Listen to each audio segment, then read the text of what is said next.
A very warm welcome to you. Thank you for joining us here. This is the first step in a long road towards World Cup qualification, Qatar 2022. They have given themselves lots of scoring opportunities. And the ball once again finds Zimbabwe.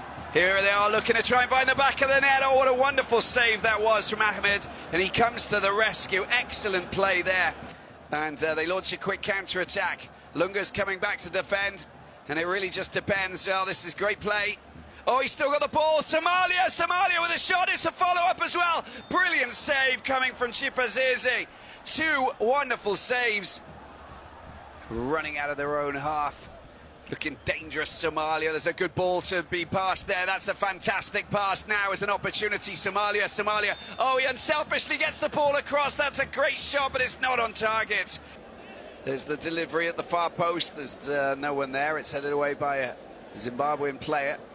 Oh, they've stolen it. This is dangerous. Zimbabwe pushing forward. It's 3 against 1. There's a bit of a block going on. There's the shot. Oh, he saved it. Ahmed comes to the rescue. But it's not over yet. But the players are coming back in numbers. The cavalry has arrived. And now the ball's been toe-poked back to the goalkeeper, Ahmed. Covering a larger area just around him. And at the other end, Somalia with the cross here. There's the header. Oh, I don't believe it. I don't believe it. Somalia have found the back of the net. That is quite incredible. But the ball's come out of the net, but they found the back of the net, and it all happened so quickly. There it is. There it is. What a remarkable victory. Somalia have produced an incredible win here against Zimbabwe.